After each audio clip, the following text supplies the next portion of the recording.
এদিকে কারিব তো call receive করার অবস্থাতেও নেই। প্রিয়দর্শিনীদের বাড়ি থেকে বের হয়ে কারিব ও ঈশান কারিবের জানা প্রিয়দের সকল আত্মীয়দের বাড়ি থেকে শুরু করে প্রিয়র কলেজ লাইফের ফ্রেন্ডদের বাড়িতে তন্ন তন্ন করে খুঁজেছে, কিন্তু সব জায়গা থেকেই তারা হতাশ হয়ে ফিরে এসেছে। কিন্তু কারিব থেমে নেই। সে তাদের কাছে থেকে প্রিয়র আরও আত্মীয় স্কুলের ফ্রেন্ডদের খোঁজ নিয়ে সেখানেও গিয়েছে, কিন্তু ফলাফল শূন্যই। এক কথায় তারা সারা চট্টগ্রাম শহর খুঁজেছে, কিন্তু আশানুরূপ কিছুই তারা পায়নি। আসলে কেউ হারিয়ে গেলে তাকে খুঁজে পাওয়া যায়, কিন্তু যদি কেউ ইচ্ছা করে হারায় তাহলে কি তাকে আর খুঁজে পাওয়া যায়? এভাবে খুঁজতে খুঁজতে রাত হয়ে গেলে ঈশান এক প্রকার জোর করেই কারিবকে গাড়িতে এনে বাসায় বসায় গাড়ি ফেরার জন্য, কিন্তু কারিব তা মানতে নারাজ। সে কিছুতেই প্রিয়কে না নিয়ে বাড়ি ফিরবে না। ঈশান কারিবকে অনেক বোঝায়, এমনকি সে বাড়ি গিয়ে থানায় ডায়েরি করতে বলে, যাতে তারা প্রিয়কে খুঁজতে বের করতে পারে। এভাবে অনেকক্ষণ কারিবকে বোঝানোর পর কারিব বাড়ি ফিরে যেতে রাজি হয়। এদিকে সারাদিন কোনো কিছু না খাওয়া আর সারাদিন একটানা ড্রাইভিং করে কারিবের অবস্থা অনেক খারাপ হয়ে গেছে। ঘামার্ত শার্ট, উস্কো খুস্কো চুল, মুখে কান্নার ছাপ দেখে মনে হচ্ছে যে কোনো সময় অজ্ঞান হয়ে পড়ে যাবে। এমন সময় কারিবের মোবাইল ফোন অনবরত বাজতে থাকে, কিন্তু কারিবের সেদিকে কোনো খেয়াল নেই। শেষ পর্যন্ত ঈশান বিরক্ত হয়ে কারিবকে কলটা রিসিভ করতে বলে। কারিব তার প্যান্টের পকেট থেকে তার ফোন বের করে দেখে সেখানে সামিরার 129টা মিসড কল উঠে আছে। সাথে সাথে আবারও সামিরার কল আসে। কারিব এই মুহূর্তে সামিরার কল দেখে যারপনায় বিরক্ত হয়। সে কলটা রিসিভ করতে চায় না, কিন্তু ঈশান তখন কারিবকে কলটা রিসিভ করতে বলে। ঈশান শুনতে চায় যে সামিরা এখন কি বলতে চাচ্ছে। কারিব কল রিসিভ করা মাত্রই ও কলের ওপাশ থেকে সামিরা উত্তেজিত হয়ে বলে ওঠে, কারিব, তোমাকে কতক্ষণ ধরে কল দিয়ে যাচ্ছি, তুমি তো আমার কলই ধরছো না। এমন করলে কিভাবে হবে কারিব? আর তুমি এখন কোথায়? আমি শুনলাম তুমি নাকি এখন চট্টগ্রামে আছো। আমাকে বলার কি একটু প্রয়োজন বোধ করো না? সামিরা, দেখো, আমি এখন তোমার সাথে কথা বলার মতো পরিস্থিতিতে নেই। আমাকে এখন তুমি মোটেও বিরক্ত করবে না বলে দিলাম। এমনিতেই আমি প্রিয় আর কাশিফকে খুঁজে পাচ্ছি না, তার উপর তোমার আজাইরা কথা শুনে আমার জাস্ট বিরক্ত লাগছে। তুমি আমার সাথে এভাবে কথা বলছো কেন কারিব? জানো না আমার মেন্টাল কন্ডিশন কোন স্টেজে আছে? ডক্টর আমার সাথে খুব সফটলি কথা বলতে বলেছে, তারপরও তুমি আমার সাথে এভাবে কথা বলতে পারো না কারিব? মিথ্যা কান্নার নাটক করে সামিরার কথা শুনে এই মুহূর্তে কারিবের গা জ্বলে ওঠে। ওর হঠাৎই মনে হতে থাকে এই মেয়েটা নিজের স্বার্থ ছাড়া আর কিছুই বোঝে না। কারিব চোয়াল শক্ত করে বলে, আমি আমার স্ত্রী সন্তানকে খুঁজে পাচ্ছি না। তারা আমার কাছ থেকে অনেক দূরে চলে গেছে। আর এই সময় তুমি আমাকে ঠিক করে কথা বলা শেখাচ্ছ? তাহলে তোমাকে বলতে হয়, দুঃখিত সামিরা, আমি এর থেকে ভালো স্বরে কথা বলতে পারছি না। কারিবের মুখে এমন কথা শুনে সামিরার মুখ কালো হয়ে যায়। সে ভাবতে থাকে কিছুতেই কারিবকে হাতে ছাড়া করা যাবে না। ওর মতো বলদকে হাতছাড়া করা মানে সোনার হরিণ হারানো। কারিবকে একবার বিয়ে করতে পারলে সে কারিবকে ভাঙিয়ে যা নয় তা করতে পারবে। কারিব বুঝতেও পারবে না কখনো। তার প্রিয়দর্শিনী ওকে নিয়ে সামিরার কখনো ভাবেই নেই, কারণ প্রিয় হলো অত্যন্ত সরল মনের। প্রিয়কে নিয়ে আর ওর ভাবতেও হলো না। ও তো আগেই সামিরার রাস্তা ক্লিয়ার করে চলে গেছে। এতে সামিরা মনে মনে অনেক খুশি হলেও কারিবের এখানকার ব্যবহার তাকে ভাবিয়ে তুলেছে। শেষ মুহূর্তে তার প্ল্যানটা ভেস্তে যাবে না তো। তাই সে কারিবকে খানিকটা বাজিয়ে দেখার জন্য সে বলে, প্রিয়দর্শিনী তো নিজের ইচ্ছায় চলে গেছে কারিব, ওকে খুঁজে কি এখন কোনো লাভ আছে বলো? যে একবার নিজের ইচ্ছায় চলে যায় তাকে কি আর পাওয়া যায় বলো? ওদের তুমি নিজের মতো থাকতে দাও কারিব। তোমার এখন আর ওদের কথা ভাবতে হবে না। এখন থেকে তুমি শুধু আমার কথা ভাববে। এমন নির্লজ্জ কথা শুনে কারিবের সাথে সাথে ঈশানও ফুঁসতে শুরু করে। কারিব চিৎকার করে বলে, আমার বউ বাচ্চা আর জন্য আমি ভাববো না সেটা তোমার কাছে থেকে আমি শুনতে চাচ্ছি না সামিরা। তুমি বাইরের মানুষের মতো থাকো। এমনিতেই তোমার ইমোশনাল কথা শুনে আমি আমার প্রিয়কে অনেক কষ্ট দিয়ে ফেলেছি, যা শাস্তি আমার এখন ভোগ করতে হচ্ছে। আর আমার তো এখন মনে হচ্ছে তোমার আসলে কিছুই হয়নি, এগুলো সবই তোমার ভাওতাবাজি। কারিবের মুখে এসব কথা শুনে সামিরা হচকচিত হয়ে যায়। সে কান্না করে বলে, তুমি আমাকে বাইরের মানুষ বলতে পারো না কারিব। কালকে আমরা বিয়ে করতে যাচ্ছি, এরপর থেকে আমরা দুজন স্বামী স্ত্রী হব।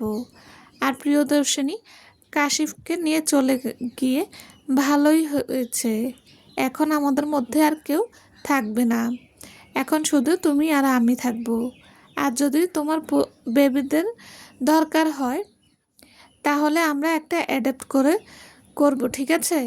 আমি আবার বাচ্চার জন্য সুন্দর ফিগার নষ্ট করতে পারবো না বাবা।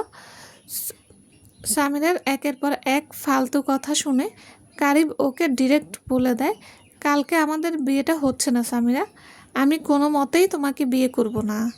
তোমার আর তোমার মতো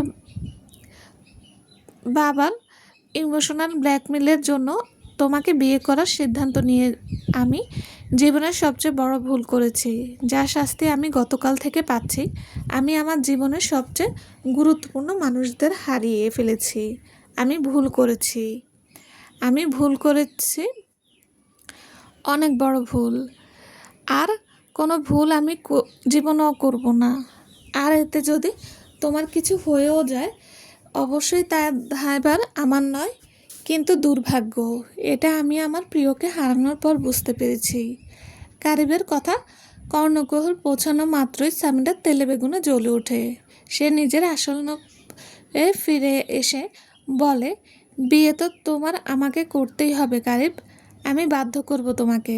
আমাকে বিয়ে না করলে তোমাকে পস্তাতে হবে কারিব। বিয়ে আমি তোমায় করব,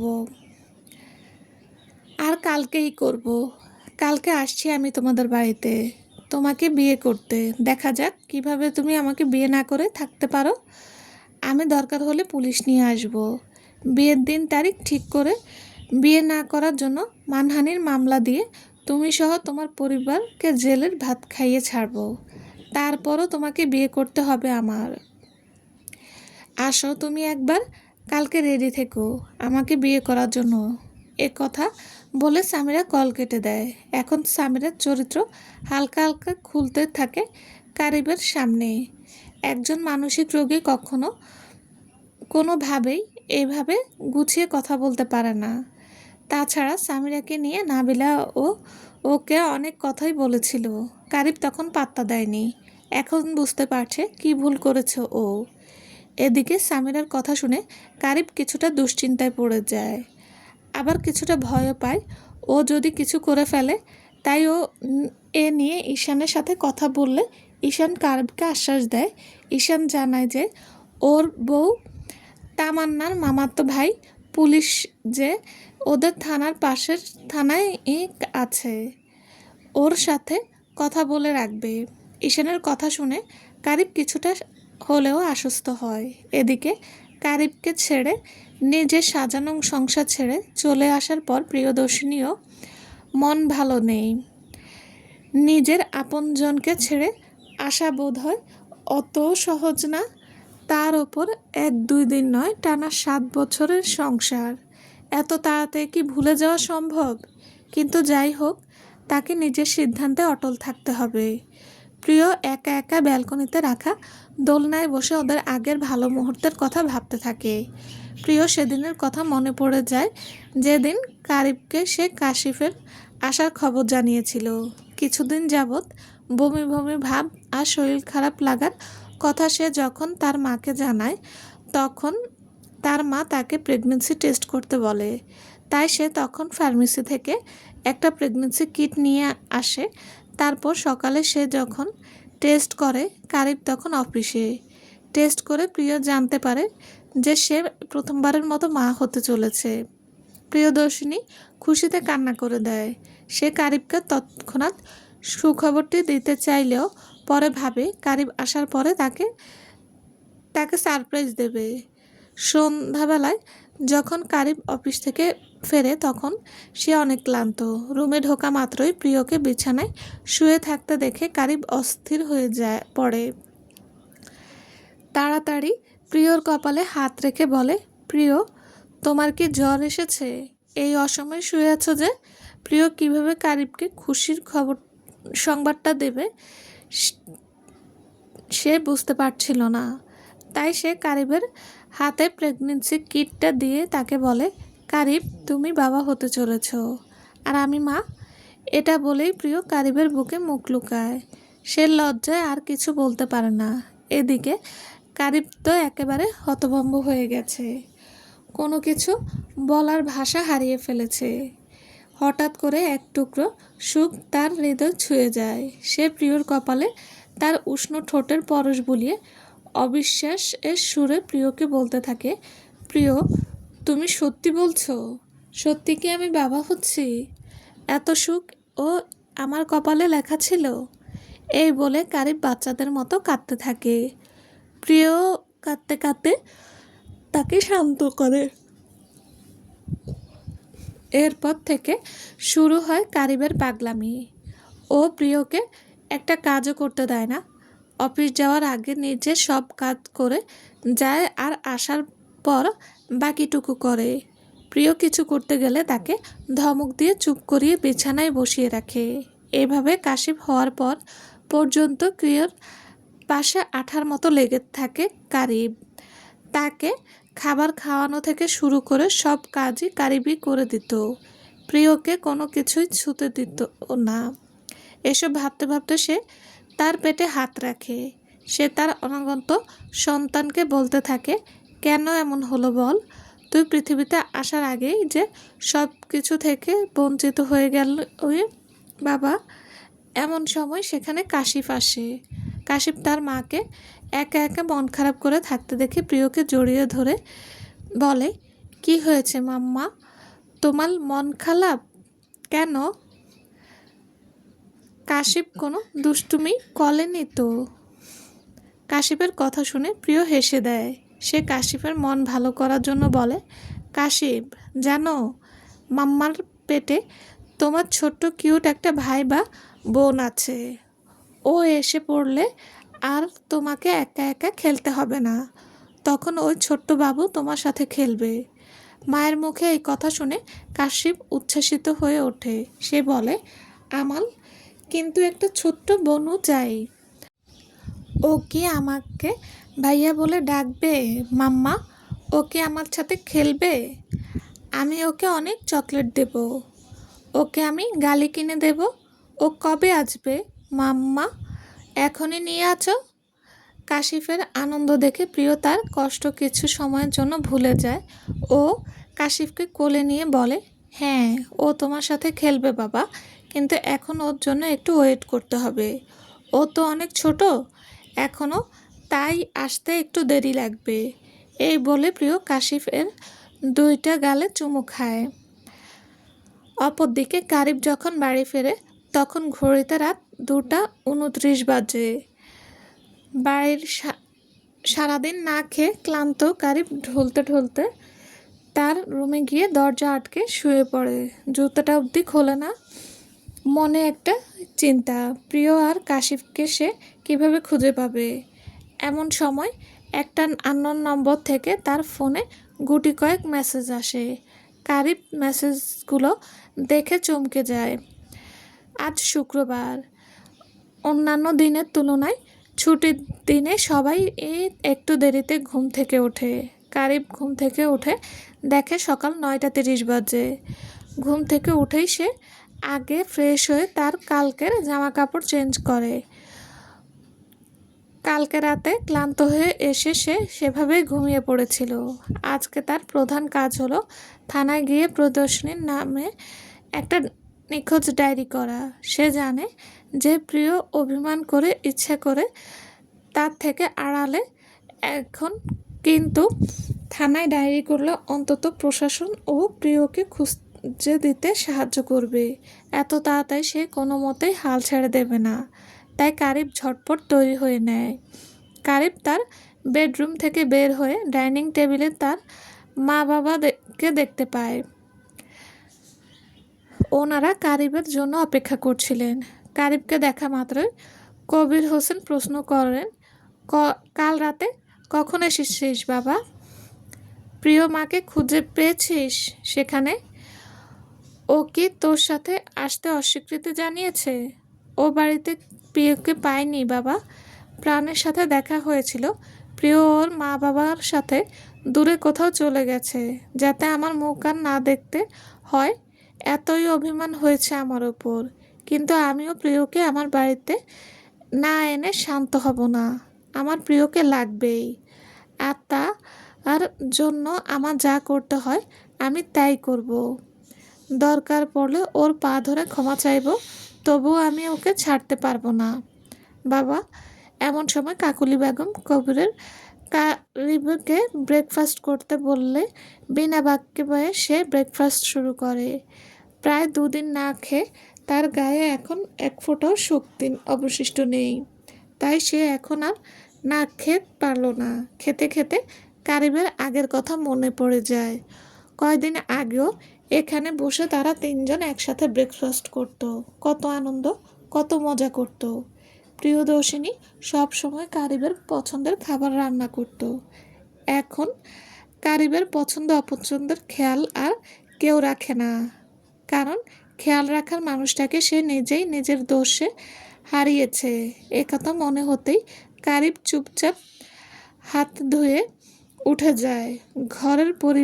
ঘর পরিবার সব থাকতেও তার নিজেকে কেমন ছন্নছাড়া প্রতীক মনে হচ্ছে।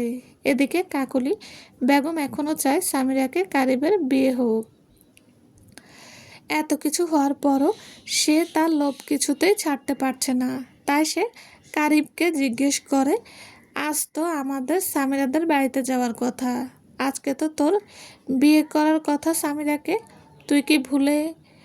সে তার কোন কথা শেষ করতে পারে না, তার আগেই কারিব বলে ওঠে, আমি ওকে বিয়ে করতে পারবো না মা। আমি ওকে সেটা স্পষ্টভাবে বলে দিয়েছি। ও একটা স্বার্থপর আর বেহায়া মেয়ে। ওর কথায় আমি ভুলে গিয়েছিলাম, আর প্রিয়দর্শিনীর সাথেও অন্যায় করেছি।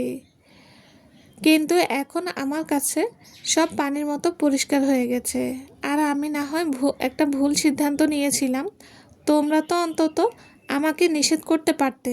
তা না করে তুমি আমাকে আরও উস্কে দিয়েছ। এখন যখন আমি আমার ভুল উধরাতে চাচ্ছি, এখনও তুমি একই কথা বলছো আম্মু। আমি তোমাকে একটা কথা বলে রাখি আম্মু, এই নিয়ে আমাকে আর একটা কথাও বলবে না। এই বলে কারিব তাড়াতাড়ি তার গাড়ি নিয়ে বাড়ি থেকে বের হয়ে যায়। এদিকে কবির হোসেন কাকলি বেগমকে বলে, আমরা এমনিতেই প্রিয়দর্শিনীর সাথে অন্যায় করেছি।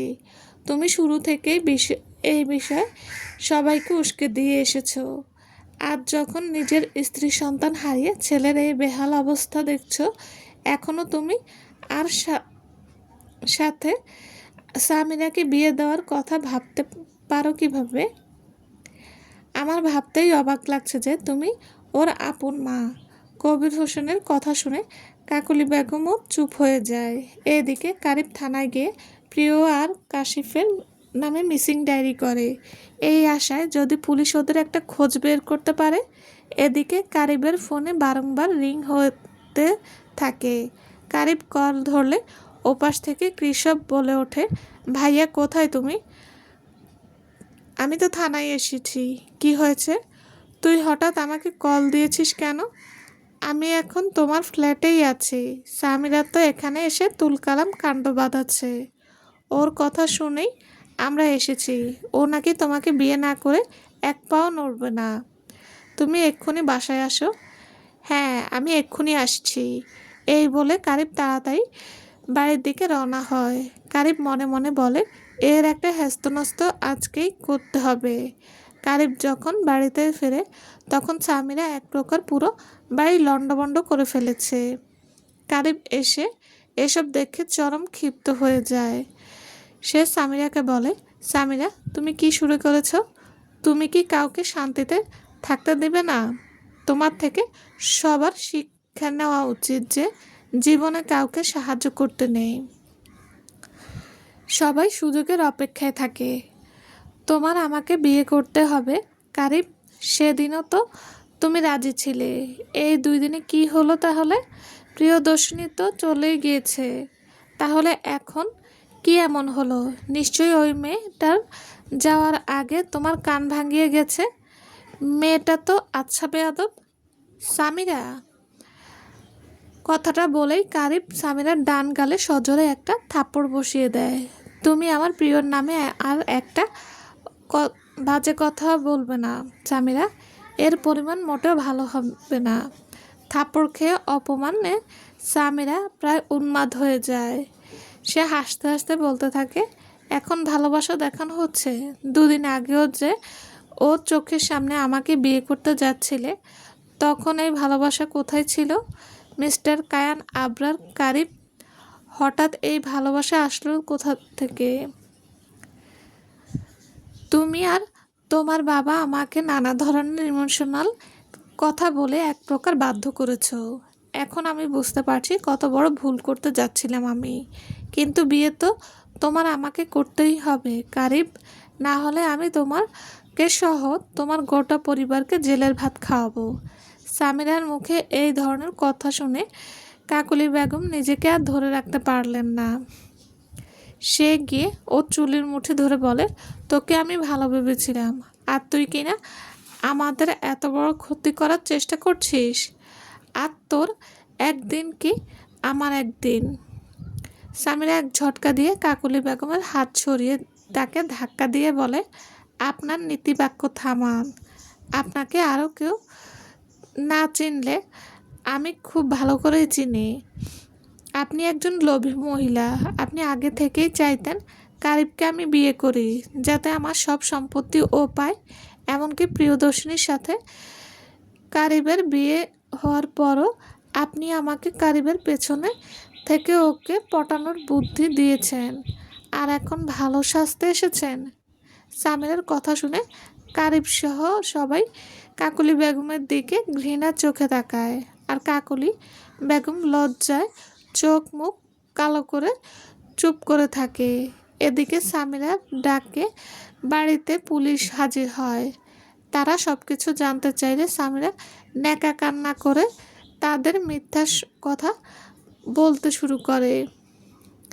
দেখুন, কারিব আমাকে মিথ্যা বিয়ের আশ্বাস দিয়ে আমার সাথে বিয়ে অনৈতিক সম্পর্ক করেছে। নিজের বউ বাচ্চা থাকার পরও দিনের পর দিন আমার সাথে বিবাহ বহির্ভূত সম্পর্কে লিপ্ত হয়েছে। এখন আমাকে বিয়ে করতে অস্বীকার করছে। সামিরার এই বানোয়াট মিথ্যা কথা শুনে সবাই হতবাক হয়ে যায়। কারিবের মনে হচ্ছে ও যেন এই দুনিয়ায় নেই। এমনকি সামিরার বাবা পর্যন্ত লজ্জায় মাথা নামিয়ে রাখে। সামিরার কথা শুনে পুলিশ কিছু বলতে যাবে, এই সময় ঈশান বাড়ির ভেতর প্রবেশ করে। তার সাথে একটা ছেলেও এসেছে। বয়সে ছেলেটা কারিবের থেকে 2-3 বছরের ছোট হবে।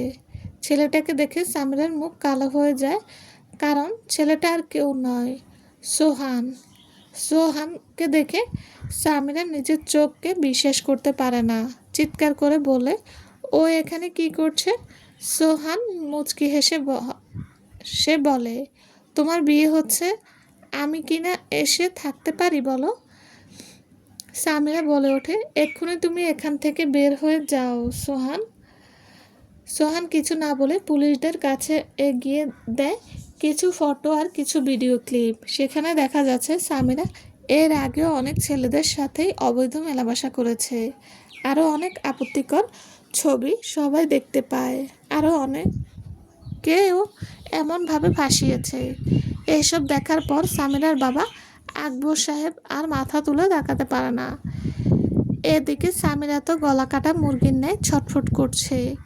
এসব দেখার পর নাবিলা গিয়ে সামিরাকে কষে একটা চড় দিয়ে, ছি, তুই এত নিচে নামতে পারিস, আমি ভাবতেও পারিনি। তোকে আমার বোন বলতে পরিচয় দিতেও ঘৃণা হচ্ছে। সামিরা গালে হাত দিয়ে বলে, তোকে আমি দেখে নেব। এইদিকে কারিব আগেই পুলিশ কেস করে এসেছিল, তাই সে পুলিশকে সামিরাকে নিয়ে যেতে বলে। যাওয়ার সময় সামিরা কারিবের দিকে তাকিয়ে তাকিয়ে বলতে থাকে, এই কাজের পরিণতি ভালো হবে না কারিব, তোমাদের সবাইকে আমি দেখে নেব। কিন্তু কারিব ওর কথাকে কোনো পাত্তাই দেয় না। সামিরা চলে গেলে কারিব সোহানকে ধন্যবাদ জানায়।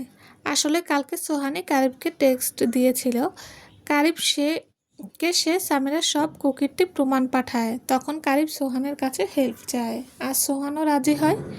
কারিবের কৃতজ্ঞতা শোনার পর সোহানও কারিবকে ধন্যবাদ জানিয়ে চলে যায়। চলবে। আসসালামু আলাইকুম। গল্পটা কেমন লেগেছে প্লিজ জানাবেন। আর হ্যাঁ, এতক্ষণ থাকার জন্য আপনাদের সবাইকে ধন্যবাদ। সবাই ভালো থাকবেন। আল্লাহ হাফেজ।